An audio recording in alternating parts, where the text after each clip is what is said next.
Anyone who listens to my broadcast will be aware that I have a low opinion of big bank economists, and in particular their inability to make credible forecasts about real estate prices.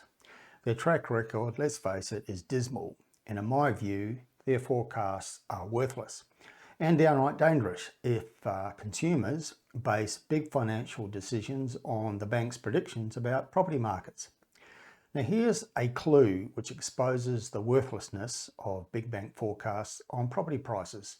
They change their forecast every couple of months. At the start of the year, ANZ, Westpac and the others all issued their predictions on what would happen to property prices in 2023, according to them.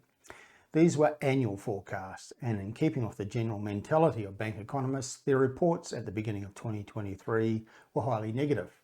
They all expected prices to fall this year, with prices to be generally lower by December than they were in January. Westpac at the start of the year, for example, said Sydney house prices would fall 8% in 2023. But here we are just 3 months later, and they've changed their collective minds. Now they're saying that Sydney property prices will rise in 2023. ANZ has done the same thing. They've just revised their forecast for 2023, with senior economist at ANZ, Felicity Emmett, saying the recent upturn in the market has come as a surprise to us. Well, what an admission by the best economic minds, apparently, at a major bank. The market has turned and they didn't see it coming. So, what was the value of the Westpac and ANZ forecasts in January? The answer is zero. Completely worthless and pointless. And if someone had decided not to buy in January or February because they expected prices to keep falling, they may be a tad miffed right now to find that Westpac and ANZ are now saying that that was wrong and that prices will in fact rise this year. Westpac and ANZ have updated their forecasts for the other cities as well. And I won't waste your time describing what those forecasts are from Westpac and ANZ, because we know that in 2 or 3 months they will update their forecasts again, and that means they'll change their predictions yet again, thereby rendering the previous forecast that they made worthless again. Westpac's chief economist Bill Evans and their senior economist Matthew Hassan apparently believe that Australia's housing correction is mostly over, thanks to increased migration, the higher costs of new builds and the tight housing supply that prevails around the country.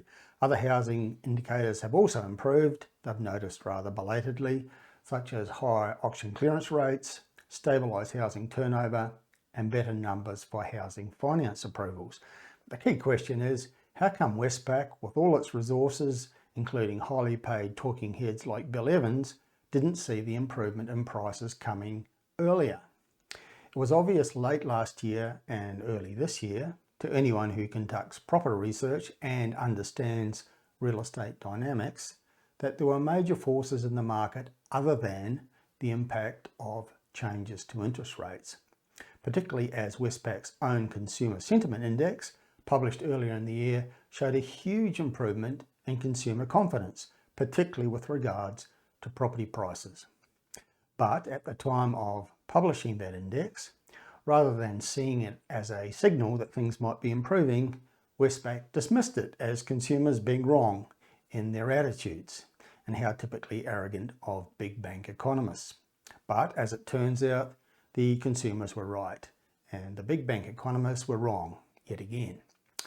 So Westpac now says, despite official interest rate rises in February and March, the shift towards stability has come without any rate cuts. Well, duh. Maybe Westpac economists will eventually get the message that it's not all about the trends with interest rates. But probably not. We've seen with the economists at Westpac and those at ANZ Bank and the boring crew at National Australia Bank and Commonwealth Bank and AMP Capital and everywhere else, nothing will shift them from their economic theories, no matter how many times they get it wrong.